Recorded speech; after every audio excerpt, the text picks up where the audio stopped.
Hey everyone, welcome to episode 2 for Nintendo Super Podcast, and we're joined by your host, AndresRestart, that's me, yours truly, you can just call me Andres, Inside Gaming Online, who you could also call IGO Sean, say hello.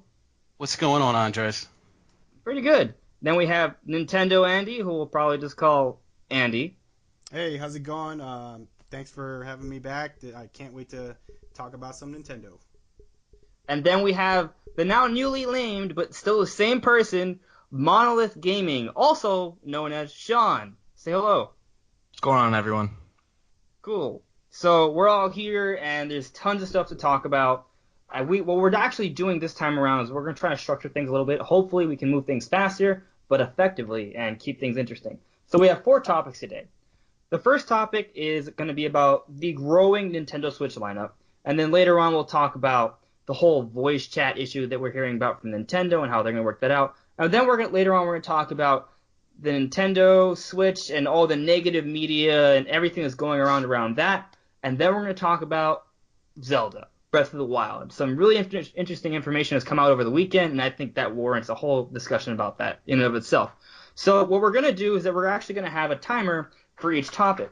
Topic 1 is going to be 15 minutes. Topic 2, 10. Topic 3, 15. And topic 4, another 10. However, if we ever find ourselves running over and we need more time to talk about it, we're going to buy ourselves an additional 5 minutes. But we can only do this once for the entire discussion. So I'm going to set the timer for each discussion, and then we're going to move forward. So, are you guys ready? Yeah. Yes. We got to be effective. We got to spitfire this. Oh, I mean, no spitfire, just talk.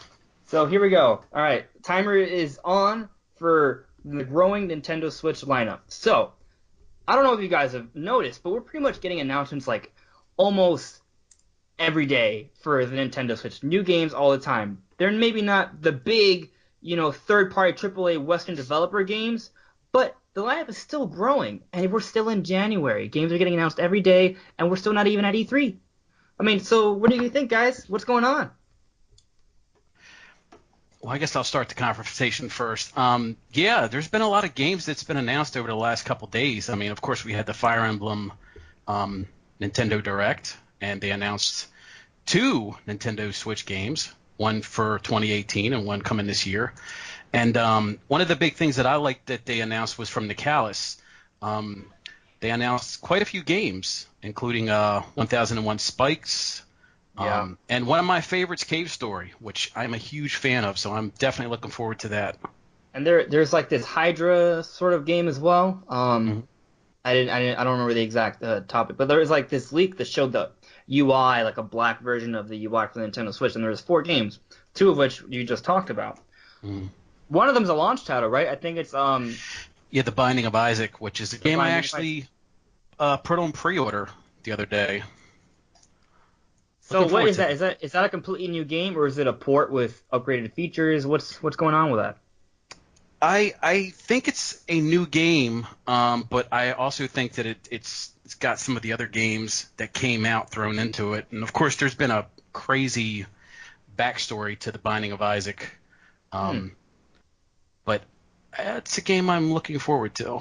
It's called The Binding of Isaac Afterbirth Plus. So. Oh, I guess the plus is kind of indicative of more features. It's another game that actually was announced to be a timed exclusive for the Nintendo Switch, and I think it's actually a really, really big one, Shovel Knight Treasure Trove. So Shovel Knight Treasure Trove is including all the campaigns, all the DLC that's come out for Shovel Knight already. It includes everything, but it also is including an entirely new campaign. And it's coming out for pretty much every platform, but it's coming out for the Nintendo Switch first. And I think that, that means something. I thought something special. Yeah, not all at once, guys. I personally never played Shovel Knight. What? What? You have to. I haven't. Just hang up right now. Just go. Go play around. I mean, I've That's a always great wanted game. Shovel to, Knight just never is have. so good. It's so good. I I have it on 3DS, but I'm definitely considering double dipping, especially because I'm gonna say I actually didn't finish Shovel Knight, so because I'm so busy. But when I played it, it was a really, really fun experience and challenging. It was a great platformer, and I I like the idea that's coming on the Nintendo Switch. And Does that mean that you haven't played the Plague Knight? I've only played the original I mean, Shovel Knight. Oh, dude. Yeah, you got to go. You got to get to it, man. Because once you beat it, now you can play the whole game over again as Plague Knight, which gives you a bunch of different abilities, and it's really really cool. So yeah, it's really and they're gonna keep doing that. The next one is gonna be Spectre Knight, and you're gonna be able to play the whole game using his abilities and with a completely different story. So and the greatest thing about this is it's still $15, which is crazy to think that this what are they called? Something these developers something ship. What are they called? Yacht Club. Yacht Club. Yeah, Yacht Club. They're just that's an amazing developer, man. To include all those extras and then to follow up on those promises and to keep doing all this stuff. That's great. So I'm super excited to see this on the Switch. Yeah, I mean, one of the great things about it is that, look, you're getting this game, you're going to be able to play it in HD, which totally matters, even if it is a sprite game, because it's going to look beautiful, right? And then even on the screen, at the 720p screen, I'm hearing so many great things with hands-on impressions that apparently it just looks beautiful. All the games look beautiful on it. And you could take it on the go. So, like, I like the 3DS version because I could have it everywhere with me, but sometimes I want to sit down and play it on my big television, and I can do that. And I know everyone's talking about the portability for the Nintendo Switch, but I feel like when people are talking about the Nintendo Switch, it's like, oh, well, it doesn't have this or this. But yeah, but it also has this. And you know what? Even if it's the exact same game, it's still instantly better because you can play it on the go. Yeah. So, for example, you can play that game on the Wii U too. I don't know you can. Yeah. And you can take it halfway to your toilet. When you sit down, you won't be able to. The signal will no longer work because the reach is terrible. But so, like, here's another example. So, Xenoblade 3D on the new Nintendo 3DS. You can make the argument that the only reason people would ever buy that is so you could play Xenoblade on the go, right? Yeah. Or you just didn't have an option to get it on the Wii. But with the Nintendo Switch, sometimes people buy games just so they can play it on the go a few years later down the line. With the Nintendo Switch, you're getting that whole package in one from the get-go. And I see this lineup growing so quickly every day. Yeah. Also, I'm sorry, go ahead. I was just gonna say, I Am Setsuna. That's a launch title, I'm pretty sure. If it's not launch, it's like it's in March. It's in March, yeah. So, I think I saw a video on it. I'm not 100% sure. Is I Am Setsuna like an anime RPG sort of game? Yeah, it's a Japanese RPG. Yeah, it's like a Chrono Trigger. They're trying to 2D mimic style? Chrono Trigger. It's 3D models and everything, but it's turn-based. Mm-hmm. Okay, because I saw a video from Player Essence, and basically what I saw is a whole bunch of anime girls with big jugs, and they were talking about HD Rumble. But I might be confusing this with the whole other game. That's a different game. That's a different game. It's a different game, a different discussion. Okay. But I want to get that. They're adding like some weird PvP mode, and I've always wanted to play this game because I love Japanese RPGs, and it looks really awesome. But I've never really got it like on the PS4 because it didn't really seem like a console game. But now that it's like going to be on the Switch, which is both mobile and console, I'm definitely going to get it because like playing Bravely Default. And Bravely Second. I mean, I love those games to death, and like I always wished I could play that on the TV. But then when I could play it on the 3DS like somewhere else, I always thought that was like the perfect way to play it because it's such a long game. So I feel like that's also going to apply to games like Xenoblade 2 and like really long RPGs. So just to point out with the timer, I actually created a 10-minute, but this is a 15-minute discussion topic. So we have 7 minutes and a half left. Just we're all aware. But yeah, what I was gonna say is a lot of these larger developers, they all like the guy from EA. What he said was that they're going to wait to see how the Switch does initially, which I'm pretty confident to say that it will sell really well, considering all the hype leading up to it, all the despite all the negativity around it, I'm pretty confident that it's going to sell well initially. And even after this first year, you're going to see third parties flock to the system. So it's not all about the first year, but you're going to see total it. agreement with you. Yeah. So This year is going to be great, though. Oh, yeah. I'm going to go on a tirade. You guys ready? Go. Okay, go. so first off, look, everyone's opinion is, for the most part, valid. But whenever I see people say, oh, the Switch's lineup is barren, it sucks, it blah, blah, blah, this or that, all they have is Mario and Zelda. First off, Mario and Zelda destroy literally everything else on the market. And I'm not saying that because I'm biased. If you look at the games, if you look at the sales, if you look at their Metacritic scores, by any known metric, these games are in the top 1% of all games. And I'm not exaggerating here. This is not hyperbole. Okay, any game that's a mainline entry in Super Mario or Zelda is absolutely amazing. Okay, and the fact that we're getting both this year that should be a showstopper in and of itself. But hold on, there's more. We're getting an updated version of Mario Kart 8. And yes, there are some stipulations here, and some people say, hey, it's not really, it's just a port. I'll talk about that later on, but I think it's much more than just a port. But we'll talk about that later on. We're also getting a sequel to Splatoon 2, which a lot of people say doesn't really look that different. But if you look carefully, it actually, you know what? It does.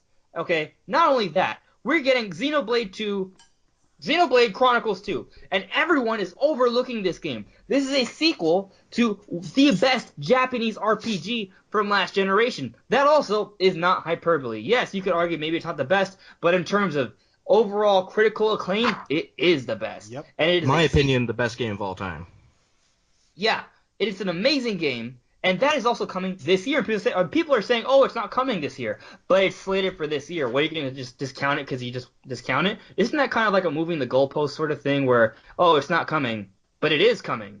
Oh, but it's not coming, but it is coming. So that is a game that is almost right there with Mario and Zelda. That's also coming this year, on top of Mario Kart 8, on top of Splatoon, on top of ARMS. ARMS could be a huge hit. Completely overlooking. It's a new IP. It's incredibly exciting. And if for some reason you hate advanced motion controls, this ain't no Wii shit. These are advanced motion controls that are competitive with not the PlayStation 4 VR controllers. Beyond that, the Oculus Rift controllers. Developers have said that these controllers are really, really advanced in terms of motions. But if you hate that, it's already been confirmed to have standard controls. And this game's being made by the Mario Kart 8 team. Yep. And I love the fact that they made it an option and not force you to use motion controls, because not everybody wants to use them. And I love they definitely that. listen to it's almost like people they heard people from the Wii generation that Yep. not the casual people, the hardcore gamers said, why do I have to play this motion control? So if they do that awesome. for most of the games, I will love that. I will just continue doing that, Nintendo. And if you're watching this podcast, I will have this image up that shows a whole bunch of games that are already announced to be coming this year for the system. But keep in mind, this is January.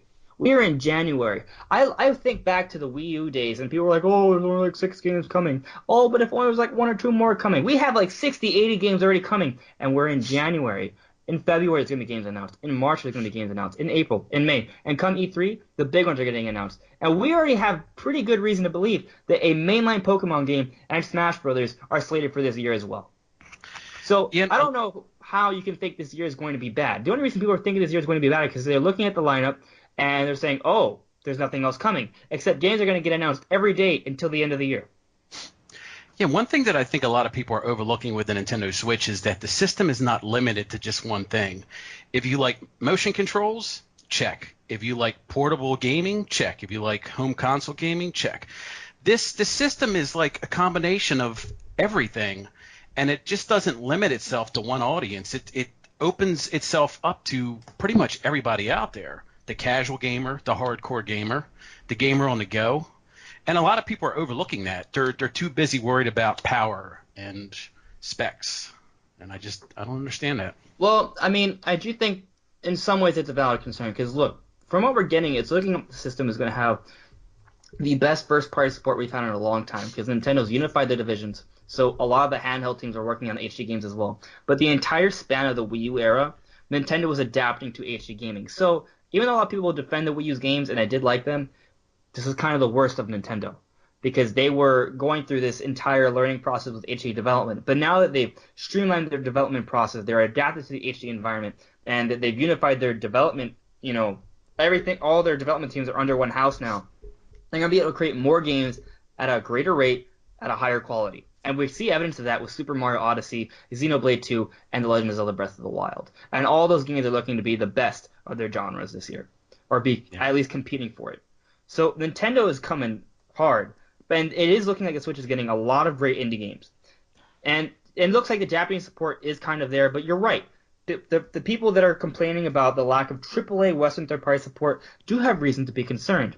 But my speculation is this. Even though the Switch is apparently very easy to develop for, and from what I know, it's kind of like a lot closer to the Xbox One than the Wii U was. And originally, the Wii U was meant to compete with those consoles. It could have gotten third-party support, albeit very scaled down, but it still could have gotten it. And the Nintendo Switch is even closer to that with better APIs. It's very much easier to develop for than the Wii U.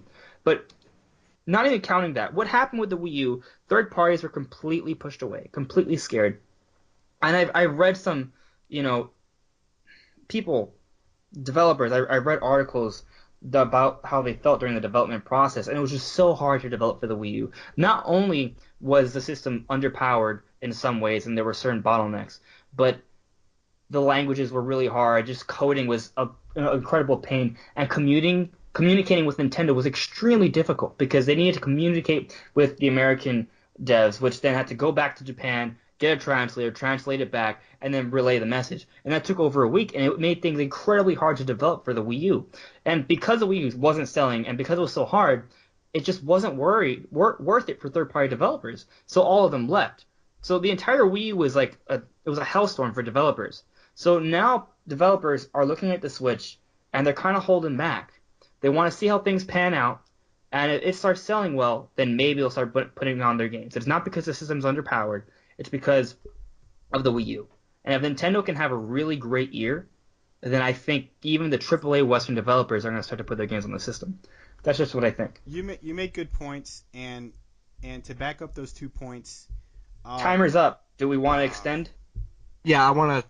Yeah, Andy, you should finish what you were just about to say. Okay. Let's extend 5-minute it. extension. Extend 5 minutes. One thing is, I was looking at Dr. Trey's one of his videos today, and Capcom was talking about the port of Super Street Fighter 2, or whatever you call it, Hyper Ultra Edition, whatever you want to call it. And they were saying that they thought that this would be the game better for the Switch audience than to make another completely new game, which is bullcrap. Okay, it's garbage. What that means, what that tells us, is that they're too afraid to put the time and energy and money into making a brand new game, and to put that money out there and then to have it fail on the Switch. So they said, oh yeah, we're going to support you guys, but we're not going to do that much. We're just going to kind of revamp, this old port of a early 90s game and give you that. Which that tells me that third parties, even though they say they got, the Switch is back and Nintendo's back, not really. They're all doing what EA's doing, and that's waiting to see how well the Switch, how well it will initially sell. Yeah, which means it all relies on Nintendo's own games. I mean, they have to really make the games good for the people to buy them. And also, I'm looking at the list of games that are that Nintendo posted on the Twitter. That I'm assuming that you're putting on the video right now. Yes, it'll be that. The updated one. Yeah, Fire Emblem Warriors isn't on it. It is. The most updated one it is. It's there. It's slated for autumn along with Skyrim. The one I'm looking at, literally all it says is Skyrim. Okay, well I have the most up-to-date one. Yeah. I'll send you a link to it. And the other thing I wanted to talk about, and that's I can't remember this guy's name, but he's one of the bigwigs over at Gearbox Studios, or Gearbox, the developer behind Borderlands. And he was asked on Twitter by a fan, will we be able to see Borderlands 3 on the Switch? And his response was, we were talking to Nintendo about it. For some reason, they stopped talking to us. So, I'm not, okay, maybe it's because Battleborn totally tanked, and Nintendo just doesn't want to risk something like that happening on the Switch. All this work to get a third-party support that ultimately their game is going to just tank on their system. But it's also is a lot of this because Nintendo wants to just work with who they want to work with. I mean, you would think that they would want to do as much as they can to try to get that third-party support. See, part of the problem is that we don't really know what's going on behind doors. We have no idea. It's true. He could be lying. He could be lying, or maybe Randy Pitchford, who is the CEO of Gearbox, he's got a background of saying stuff that's not true. Okay. Aliens. Right. I mean, it could be a way to kind of, maybe during E3, one of the big announcements is going to be Borderlands for the Switch. I mean, we could hope, right? We don't know. Yeah. But I will say this, if Nintendo doesn't get Borderlands on the Switch, that'll be a lost opportunity because that is a big game. It's huge on Twitch. Yeah. And if you want a game that's going to help market your system, a third-party game to market your system, the only thing better than Skyrim is probably Borderlands. Yeah, it would be a perfect fit because it's like it's a third-person shooter, but it doesn't take itself too seriously. It's like, Right. And then it's been on a portable system before on the PSP, or so. Right, and the Switch could be a way better version. Yeah. Oh yeah. With good online. And I mean, when you consider Splatoon 2's coming out, I think there's a good overlap between Splatoon 2 and Overwatch in terms of the people who like to play those games.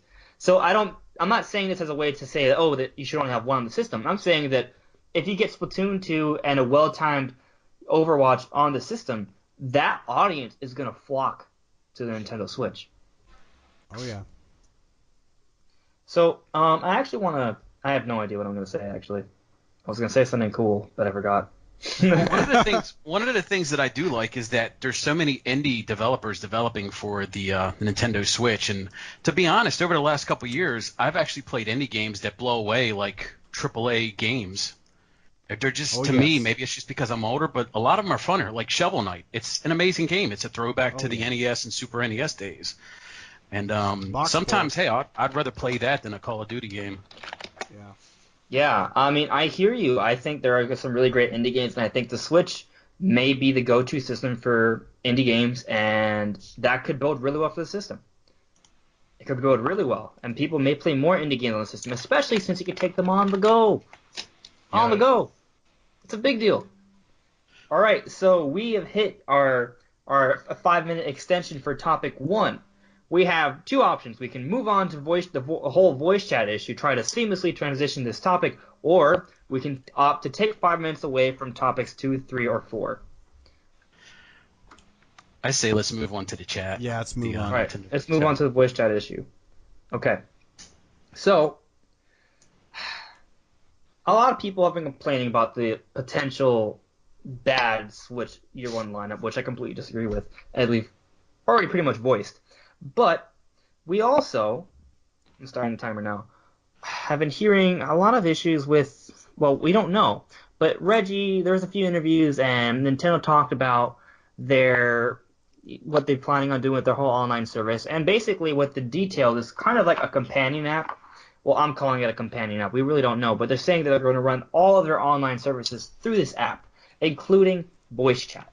So what I've noticed with consumers and the entire internet is that when they hear something, especially from a big-time company like Nintendo, they assume what they don't hear isn't happening, right? So all the things that are unsaid just can't possibly be coming. There's no way there's anything that's behind doors that they're keeping shut. So when Nintendo doesn't say that they're going to have voice chat through the actual home console or through the actual Switch itself, they assume that the only option is voice chat through this smartphone app that Reggie and all the other Nintendo guys have been talking about with their future online service. So, I mean, we don't know because they haven't confirmed anything, but a lot of people are scared that the only way to actually do voice chat on Nintendo Switch is by using an app that drains your data and also drains your battery by being connected to the Switch through Bluetooth and just talking through your friends through that, which you could already do because it's a phone. And a lot of people are really worried about that. So what are your thoughts on that? Is that going to happen? Is it going to be a little different? What do you guys think? Who wants to go first on this? I'll go first because I have a little quick thing I want to say. All right, Sean, go ahead. At first, I was pretty annoyed with the whole thing. I still am pretty annoyed, but I'm trying to keep myself back from being mad about it and like wait and see until they actually give us some real details about it. But I'm going to. I want to do like a little experiment because I know you can get voice chat apps like on your phone, for like gaming, which would probably be like the same thing. And I want to do like a little experiment to see, using that and trying to play like Splatoon and talking to like friends on it because I'm sure that would be like practically the same experience. So I mean, I want to try and do that and then see how it is. I mean, what's still about? I just I'm sure the app will be fine. Like I'm sure it'll be great actually, but especially on the go.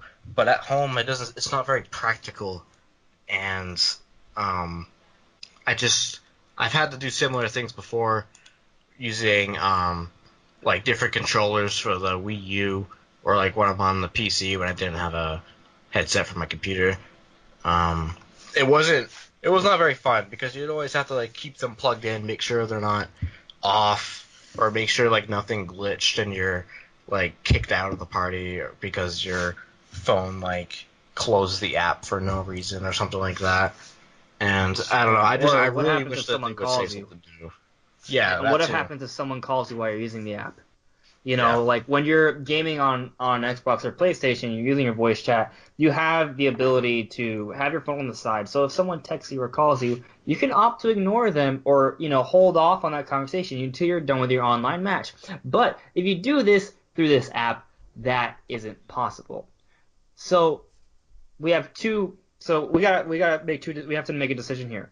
Because of that very glaring fact that people will call you and text you while you're using this app, right? You can't exactly just go into airplane mode because then you can't use the internet, which is the whole point of the app, right? So we have to make two decisions here. Do we A, decide that Nintendo is so goddamn stupid that they would create an app where if your parents or your grandmother decides to call you that your entire online match has been going on for 20 minutes and you just have to get 2 more kills to win the game, that it'll be completely ruined because Granny decides to ask you if you want to have banana cake or strawberry shortcake. No, Is Nintendo that stupid, or will there be an alternative option?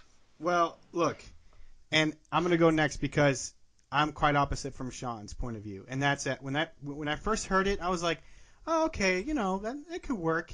But the more I thought about it, the more I'm just more angry about it, and this is why. You have the Nintendo Switch coming out, and you claimed that you wanted a clear message about what the system is.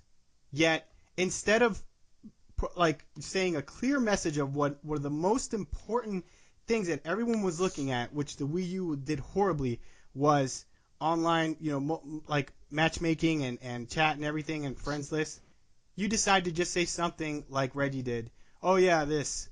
It's not a clear message. Why put yourself out there for criticism? And I just don't understand that. Be clear about what the message is. I agree. There's only 6 weeks left for the system to come out. What are they waiting Completely for? agree.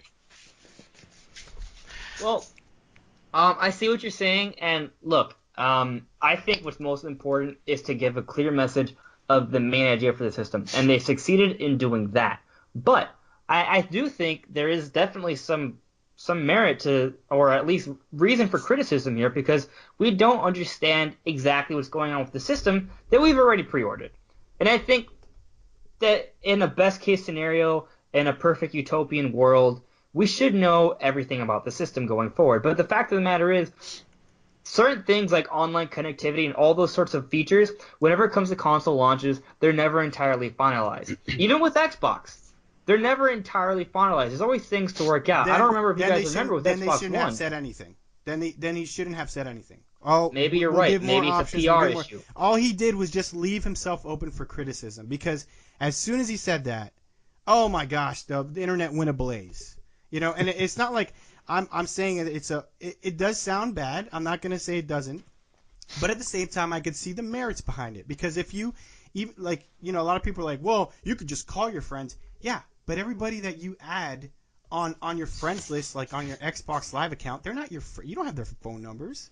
So it's good to be like, hey, hey dude, you want to play later on tonight? You don't know that guy, you don't know that chick, You could just send them a message through your app while you're at the store or whatever, and then you could come home. I see the merits behind it, but they just needed to be more clear. Or if not, then don't say anything. You know what would make that more interesting, actually? Now I'm thinking about it from this perspective.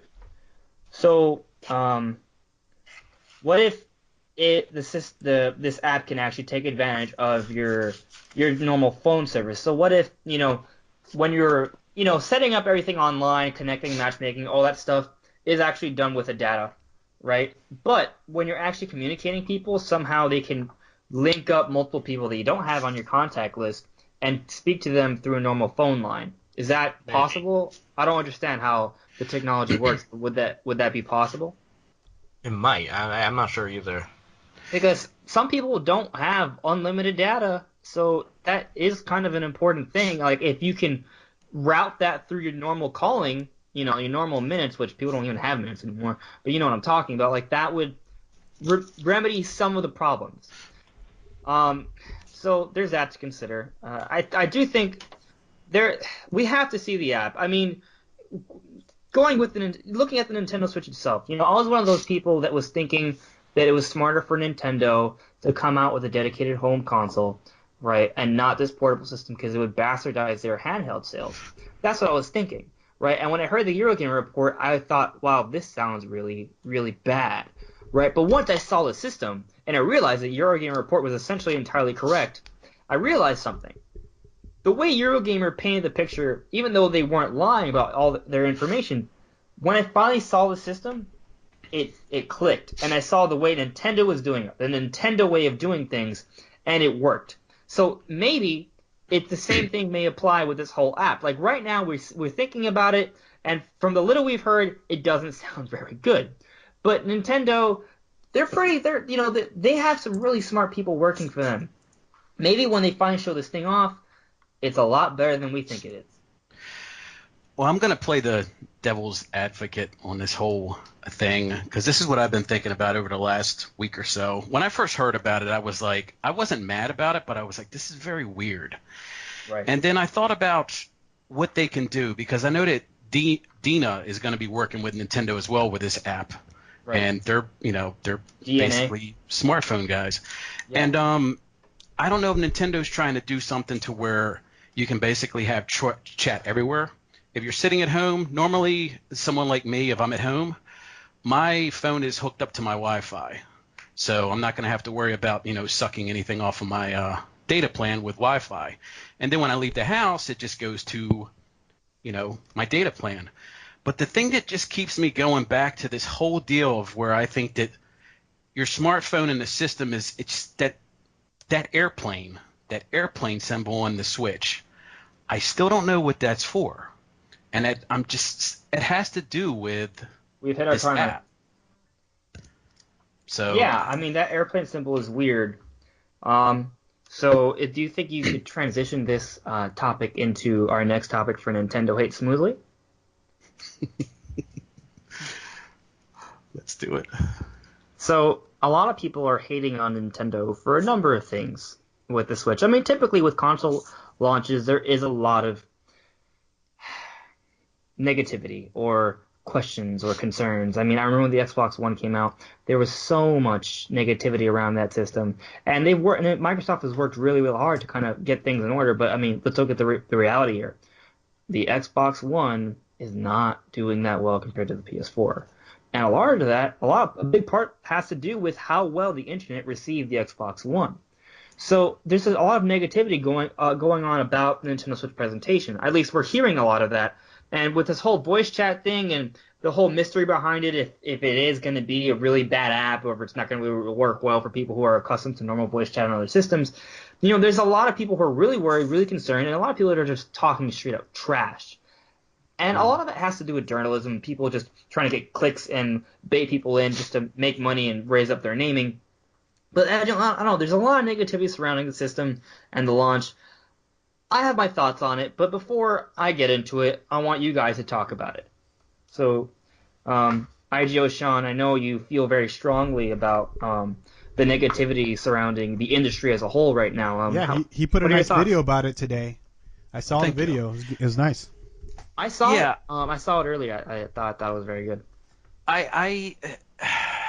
I mean, I went through the whole Nintendo Sega thing, and now it's just so toxic. Like you got headlines from major online media sites that says that Nintendo Switch graphics are garbage, and it's like, are you serious? Is that really that's that's A+ journalism?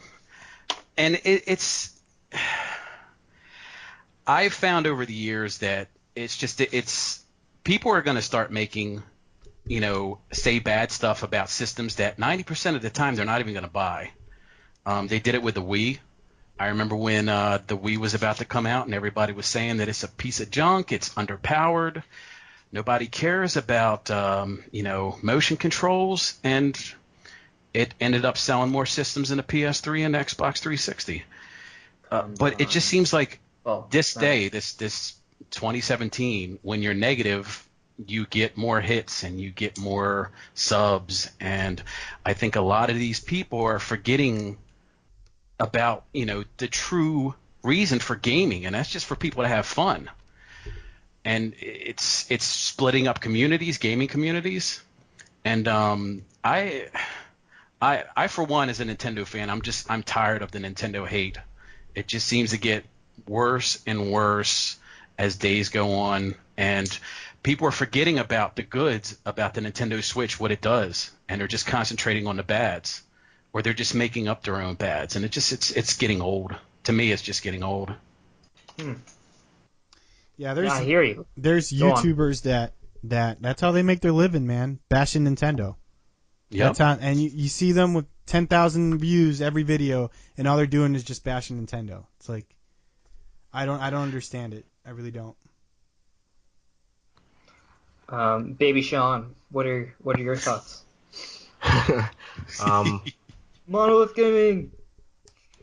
Well, let's see. Like I said on Twitter earlier, I'm trying to not get so mad about it. Because once I get mad, I swear up a storm. I think it's very mature of you, Baby Sean, to control your emotions. I'm growing up, so. But I kind of just want to say, I want people to know that we're not talking about people that are just kind of voicing their concerns about the Switch in general, who may not be big Nintendo fans, but they like Nintendo, and they're just kind of I mean, the lack of third-party support is a little worrying, saying stuff like that. But the people who are just bashing for literally no reason and saying false facts and spreading, older Sean said, the whole toxic community. Those are the people we're talking about, not genuinely concerned people. Because I'm pretty sure that we all are at least a little bit concerned. I'm not. You're not concerned at all. I'm not. Okay, all right. So I'm gonna talk. I'm sorry. Okay, here we go. So there is multiple angles to this issue. First off, coming off the Wii U, which is the least successful Nintendo console in history, and excluding the Wii, Nintendo consoles have been a downward trend in terms of total sales, total unit sales. A lot of people are concerned, a lot of people are worried, and a lot of people are jumping out the opportunity to hate on Nintendo because, let's face it, there are people who just like to hate. There are people who just like to hate because it makes them feel better. That's a fact of life. It's just the way nature is. And the reality situation is, I don't want that to necessarily change. And let me explain why. Because that's just the way people function. It's just, we need good and bad. That's just the way it is. But I don't want to jump too much into philosophy here. I just want to get straight up to the facts and what I think about with the whole situation with Nintendo. You mentioned the Super Nintendo Sega Genesis days. Has anyone ever heard the phrase "Nintendo"? Oh yeah. That all came from Sega's marketing. That was a whole Sega big thing there. There was Nintendo. Right. There was so much competition there and heat. But you know what? Even though there was a whole bunch of people hating on Nintendo back then, looking back on it now, what is amongst the core gamers, the core mature gamer audience, who considers what is the highest held system in regard ever? It's the Super Nintendo. Yeah. The Super Nintendo is considered to be the greatest system of all time by so many. So looking back on it, it seems amazing. And I've heard a lot of people mention this, but before the days of the Wii, now I had my problems with the Wii, but you cannot deny the fact that it is one of the most successful consoles of all time, and it changed the face of the industry and maybe even society as a whole. But Yeah. before the system launched, there was tons of hate. There was tons of hatred. It was coming off the GameCube. The GameCube, which I love, I thought it's a system that has some of the best games. It didn't have a lot of games, but the games it had were of the highest quality. But it was, at the time, Nintendo's least successful console. It got destroyed by PlayStation 2. No, that's an understatement. It obliterated beyond all degrees in all parallel universes in terms of total sales. Although Nintendo still made more money, but that's a whole other topic. And it even did worse than the newcomers, Microsoft, with the Xbox. And that system was hemorrhaging money. So people were jumping on the system, making fun of its little cute design and such. And then going into the Wii era, people were like, oh, Nintendo's just going to drop the ball again.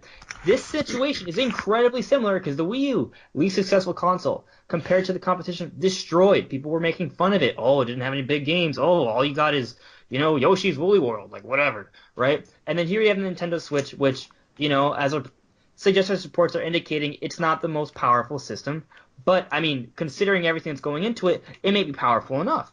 I think there's actually a lot of good things about the system, and I'm actually really excited. But I also am aware that people are going to hate, and it's just kind of what people do. But people are really worried, and they're kind of expecting a similar situation with Wii U. But here's the thing. I look at the situation with Wii U and look at the situation with Nintendo Switch, and I see it's so different now. Nintendo's changed their marketing. Nintendo's gotten their handle on HD development. They unified their development houses. I think they have everything together now. They have this system that's super marketable. It markets itself because wherever you take it, you market it. That's Nintendo's favorite way to advertise. Free advertisement, where people just word of mouth. By taking this home console wherever you go, it's going to get more advertisement than any other home console in the history of gaming. And that's not hyperbole, because it literally is going to be outside of houses. The only home console you can take on the go.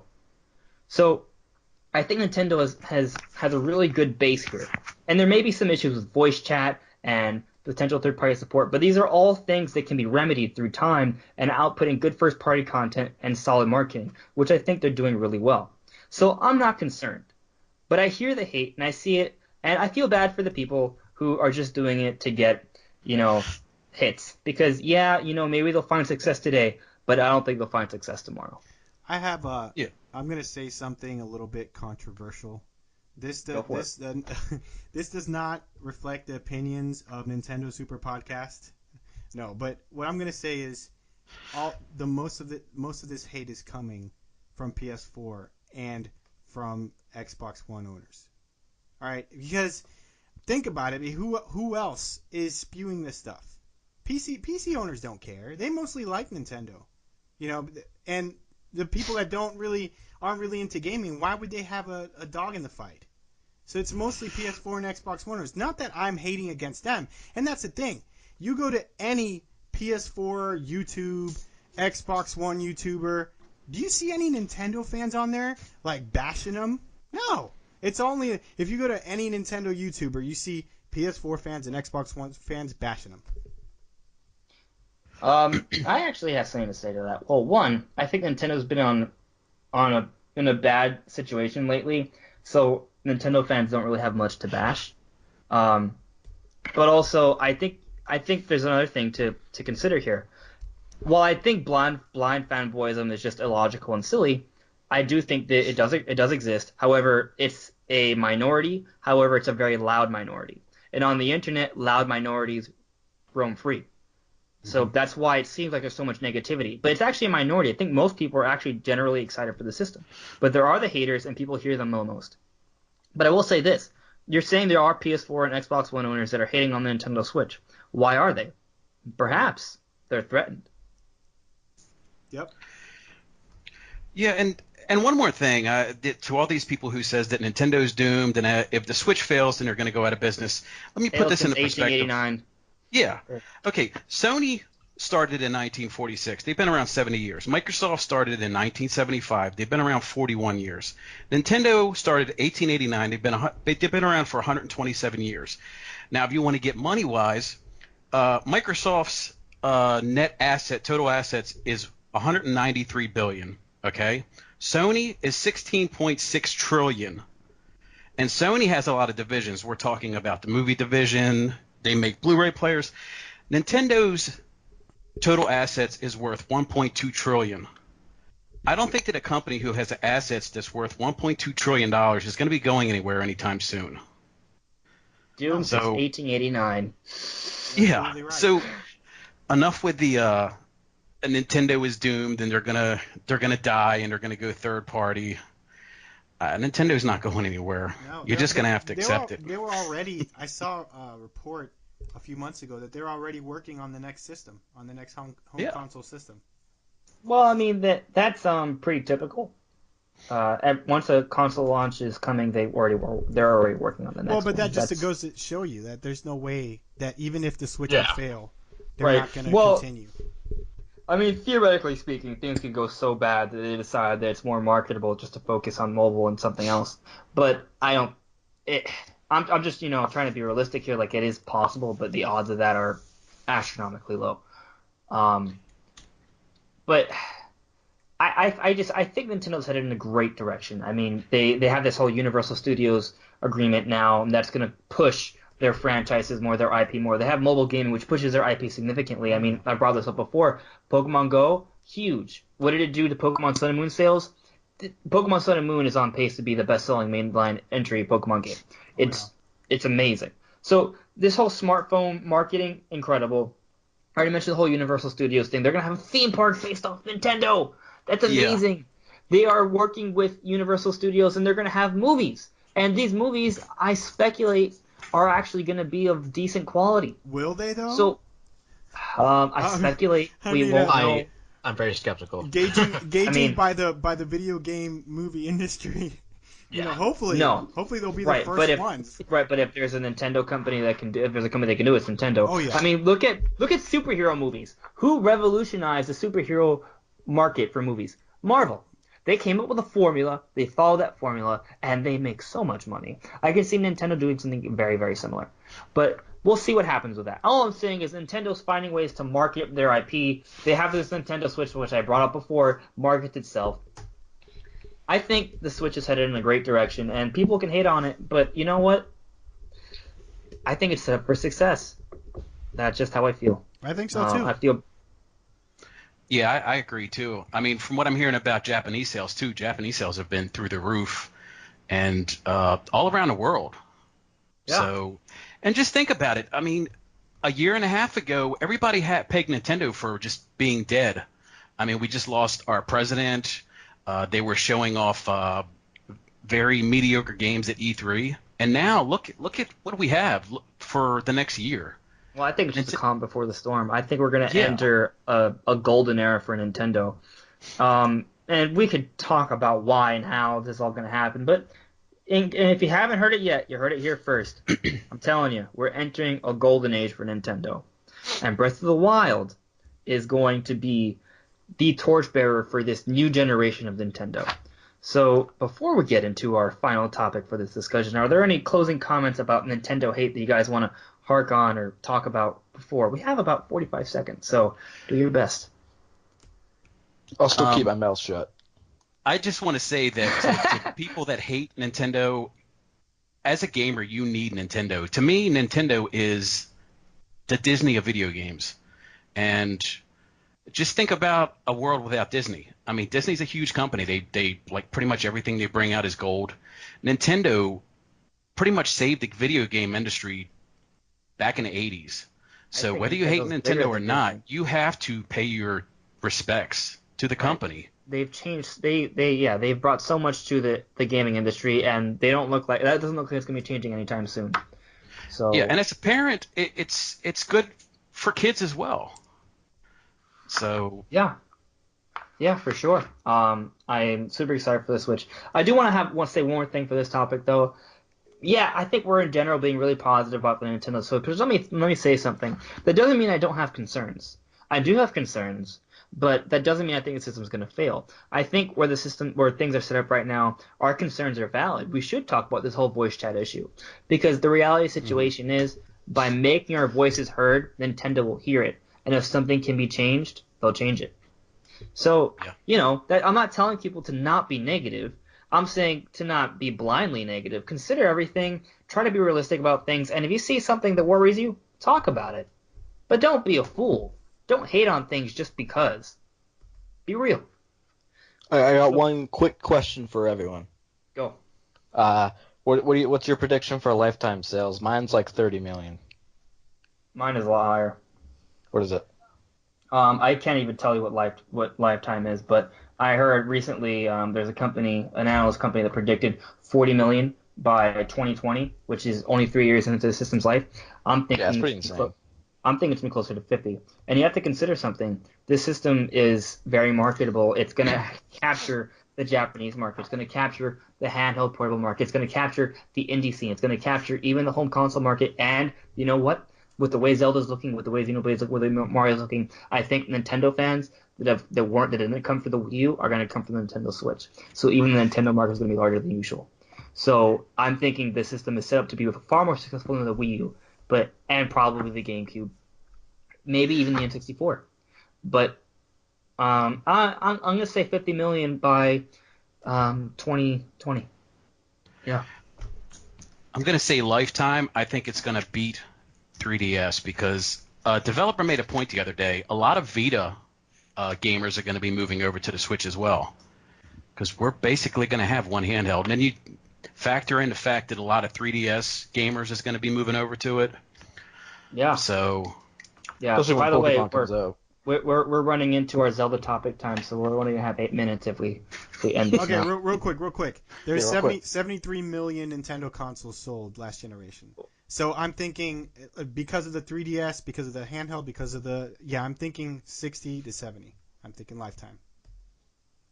Yeah. Huh. Nice. Yeah. I said 50 by 2020.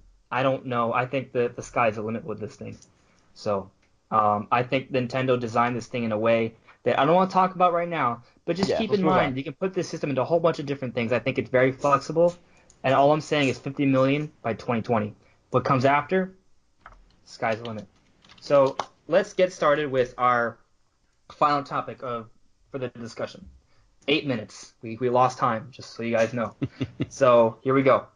Breath of the Wild. The Legend of Zelda Breath of the Wild.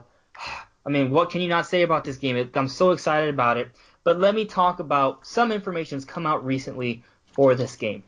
So, first off, Aonuma in an interview has come out and said that this game could have an alternative ending depending on how much you accomplish or what you do in this game. Now keep this in mind. The Prima strategy guide has come out and they've detailed some information about the game. So let me try to... So spoiler, if you don't want to know specific numbers on some features of the game, this is not story related at all. Keep that in mind. But here it is. So... apparently, there's going to be 120 shrine mini dungeons, which doesn't include the normal standard dungeons, okay? 900 Korok seed puzzles, 76 side quests, all mapped out and ready for you to discover and complete. The game also includes optional challenges, minigames, unlockables, Easter eggs, and more. Whatever that means. So, that doesn't include the main story. It doesn't include the main story in the normal dungeons. This is all side. Probably at least 20 hours. The main story? Yeah, at least 20 hours. I mean that's hard to say, but I mean the entire game we're looking up well above 100 plus hours of gameplay. Yeah. This is well above. This is Skyrim X Xenoblade X territory, maybe perhaps even beyond that. This game is looking really playable, especially with really replayable, especially with this alternative ending and ways of doing things. I mean, Aonuma has said that you can technically go straight to Calamity Ganon, and fight him and try to win. I mean, I know I'm going to have a couple streams where I'm going to literally leave the Resurrection Tower or whatever naked and just go run straight to Hyrule Castle with a stick. And I'm going to be like, I'm taking you out, Calamity Ganon. I'm going to shove this up your... So, someone's going to be able to do it.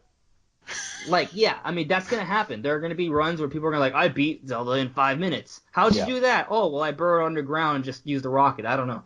But, it's just kind of... this game is looking to be so replayable. It just and like they said, you can play this game in so many different ways. And I mean, what can you not say about this game? I mean, what do you guys feel like? I mean, I'm talking so much here. It's just I can't stop talking about it. But what do you guys think? I love the fact that the game is played at your own pace. Like you can put, well, I mean, I'm sure not realistically, but you could put, like 10 hours into it if you wanted, or you could put like 500 hours into it if you wanted. I mean, I'm personally not a completionist, but all that stuff. Since it's Zelda, I'll do as much as I can until like my eyes like just give out because, yeah, that is just so much stuff to do. So, what do you guys think of alternative ending? Do you think it's going to be kind of like Metroid Prime, like based on percentage completion, you see more of the ending, or is it actually like a different ending, like a different outcome? Like, say for example, you don't do that much, so you fight Calamity Ganon, and you do your best, and you beat him, but then the final cutscene is him just ripping out your heart, you die, and then the entire Hyrule is flooded because the gods have no other way to stop Calamity Ganon, and then it becomes the Wind Waker. Yeah, that would cause That would be awesome. timeline split. Okay. Theory. What? That would cause a lot of timeline splits or like a lot of confusion with the timeline. Well, if you go back to Ocarina of Time, according to the timeline, that situation creates 3 different opportunities. So, in case no one's aware, here's how it works. When Link defeats Ganondorf and then Ganon at the end of the game, Link travels through time, back and forth between a 7-year gap, right? So at the end, Zelda sends Link back in time to live out his childhood. So when that happens, Ganondorf is defeated in the timeline where in the future. So there's no Ganondorf, he's defeated, but there is also no Link because he was sent back in time, and it's just Zelda in that timeline, and that becomes the adult timeline. That leads to the events of the Wind Waker, right? But then you have the child timeline where Link was sent back in time, he lives out his childhood, and he can grow up with Zelda or whatever, and then he dies in Majora's Mask or something, and then Twilight Princess. He doesn't actually die, that was just a theory. He lives. So, and then there's this third timeline that we didn't hear about until when Hyrule Historia came out, and they revealed it, and Skyward Sword came out, 25th anniversary, and the development of Breath of the Wild started. There's this third timeline that apparently occurs that leads to all the old NES games, Link to the Past and all that stuff. And apparently in Ocarina of Time, Link can fail. So that's an alternative ending that we didn't know about. So maybe Breath of the Wild causes a timeline split by having an alternative ending, depending on how you perform it. So moving forward from this game, there's just another split in the timeline because of the events. Maybe this game actually has an alternative ending because it explains the whole Fallen Hero timeline altogether. I don't know. There's so many different theories out there. So, I mean, the sky's the limit with this game. Yeah. They've also talked about how huge this map is, too. I mean, it's supposed to be 60% bigger than Skyrim. 12 times bigger than Twilight Princess. I guess it's a little bit smaller than Xenoblade Chronicles X. Yes. Yeah. Yes, but, I mean, from what we've seen, I love Xenoblade X, but Xenoblade X, by comparison, is barren. So people make the argument, I would rather have a... Go on. I don't know. I didn't think so, and that was the point I was going to bring up. I said by comparison. Oh, well, I mean, what I was going to bring up about Xenoblade Chronicles X is the same people Monolith Soft helped make this game. It's true. And if they did the same thing, which is with Xenoblade Chronicles X, what I loved is every quadrant had something, as the map goes, every quadrant had something you could do. So every bit of the map, there was something you could do there, true. Even though how big it was. And I love that about that game. Now, I didn't know, because I saw someone posted something about it, so I didn't know how many mini dungeons there were. But that sounds like a lot, man. That sounds like 100+ hour game, or even more. And that's what we're asking. I mean, a game like this, it's amazing. I can't wait to play it. I hope it takes 200 hours to get everything. Also, it probably does. It'll feel probably a lot bigger because you won't be flying around in a mech suit like going anywhere you feel like. Right. That's that's a whole other thing. So like Xenoblade X, it's huge, but you start off so small and you get so much bigger. In Breath of the Wild, you stay Link. Yeah, you can get on a horse, you can ride certain animals. But I'm not saying that Xenoblade X is empty. I'm just saying that when you look at Breath of the Wild, there's so much going on. Like this game this world is better expressed in any game before it. Because like they've talked about all the noise and the music and the different environmental sounds that blend dynamically with as you play the game. And then there's so much more nature that you see in this game than any other game before. And it all just flows naturally and it just makes so much sense. And you have the weather system. So like it seems to it's just fun to play this game. Like you can snowboard down mountains. Like you could spend hours just climbing to every peak in Hyrule, getting a shield, and gliding down. I'll definitely be doing that. Do you think Right? there'll So, be like- flying mounts?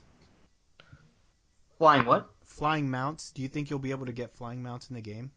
Maybe like- from like the bird you mean people. you mean That like would be dragons awesome. or birds? Yeah, that would be awesome. Like late game. It would have Um, to be late game. Damn, that would Maybe be some crazy. form of it. It would almost completely disregard the paraglider. Yeah. Which, Yeah, but there's always upgrades in games and stuff. Right. So, like if you find a loft wing, like in some, I've actually like kind of dreamed about this. By the way, we hit our timer for Breath of the Wild, so we should wind it down. But I've actually like kind of dreamed about that, where in some rare, like it's really really rare, like it's not even a mandatory thing you can get. Like you maybe like somewhere in the world of Breath of the Wild, deep into the mountains somewhere, you can find a very like exclusive flock of loft wings. Like, you know, like maybe people talk about at some point in the game and say, oh, it's an extinct species, but you find it. You find it and you can ride them. And That'd then be you have your awesome. flying mount, like you're hoping about. I think like, it could work. I think it could work if it's very late in the game.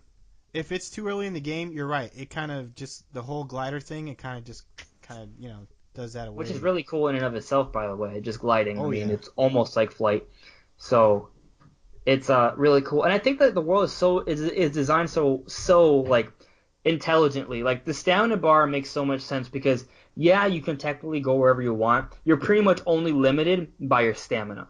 So if you want to climb to the top of the mountain, you can try. You may or may not fail depending on how smart you are about going up it, and you may have a better shot at it if you have more stamina. So I don't know. It's interesting. I'm really curious how they deal with the borders of the world. You know? So, like, is it just going to be ocean on all sides, and then you just can't swim further because you run out of stamina? Yeah, which like actually Xenoblade. would be a smart way to do it. Well, actually, in Xenoblade, how does it work? I think it's actually just an invisible wall. You have to swim for, like, half an hour out into the nothingness before you hit an invisible wall, but there is an invisible wall. Like, Also, there were some parts where you were to fly in a straight line across the ocean, and you get to the other continent like no problem. Like some, depending on where you fly from. Right, yeah. I mean, you can fly to other continents and you can't see anything, and then you just fly for 20 minutes or something, and then you find another continent, which is awesome. Yeah, that world is so huge. But so, let's close things off. By asking one question, one big question. What are your thoughts on Breath of the Wild? Like, what are the vibes are you getting? What kind of game are we looking at here? And I'm not just talking about a length. Like, I'm talking about, like, you know, Anuma was on a mission for this game. His goal was to have this game surpass the greatness that was Ocarina of Time. Like, its legacy. Like, so many people look at Ocarina of Time as their greatest game of all time. You know, and I think O's Rule of Two review, he proposed a question. Will Breath of the Wild be the greatest launch title of all time? And he ultimately said no, but not because it's not a great game and it won't and be perfect in almost every way, but because Super Mario 64 did so many new things that it's not possible to surpass that game. So what are your guys' thoughts on this? Is Legend of Zelda Breath of the Wild going to be the best launch title? Is it going to be the greatest game? Is it going to be masterful? Is it going to be game of the year? Is it going to be bad? Or somewhere in the middle? Where is it going to rank amongst Zeldas? Personally, Actually, that's a simpler question. Where is this game going to rank amongst Zeldas?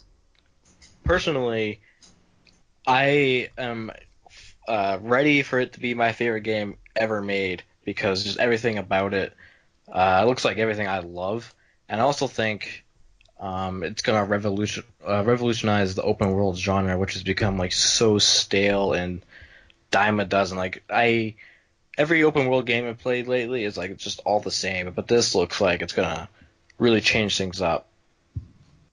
Okay. Andy, IGO, Sean, what are your thoughts? I'll follow Sean. I agree with everything he said. I think it's going to be the greatest Zelda game ever made.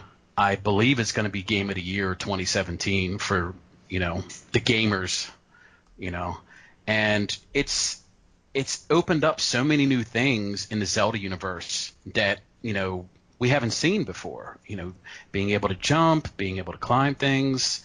It's going to have an amazing storyline. It's open world.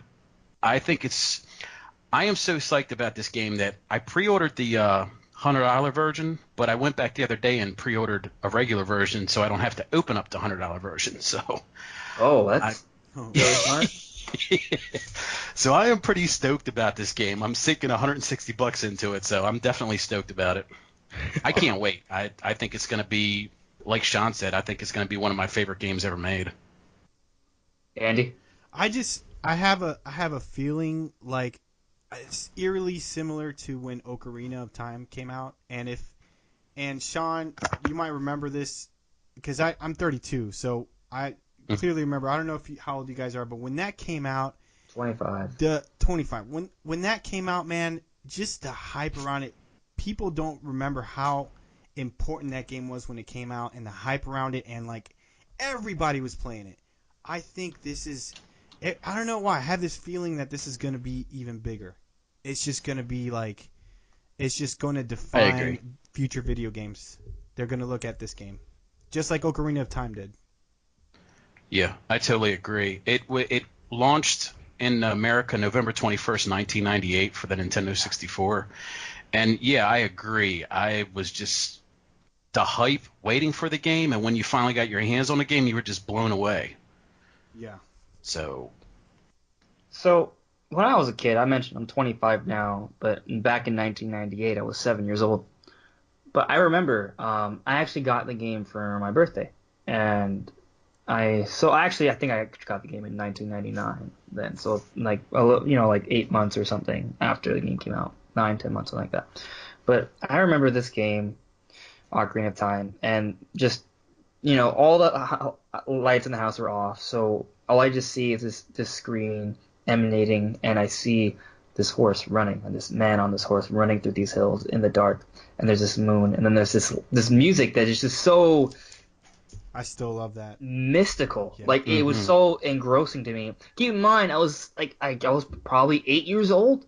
I was 8 years old. This game, it is my favorite game of all time. But, keep in mind, this is during a time when my parents were separated. Like, I had no mother. Like, all I had was, my father worked a lot, but there were times when him and me and my little brother, we got to play this game together a few nights a week, and that was like a big part of most of the time we got to spend with each other during that time, because he had to work so much because he was alone to support us when we were kids. And like that time that I spent playing Ocarina of Time with my father is really, really special to me. So there's this huge nostalgia factor that makes Ocarina of Time so much more special to me than it may to other people, even though Ocarina of Time is special to pretty much everyone. So Breath of the Wild, for me, it's really facing a tall order in passing it in the hierarchy of the greatest Zelda games of all time. But I want to say something else. So I remember the hype for Twilight Princess.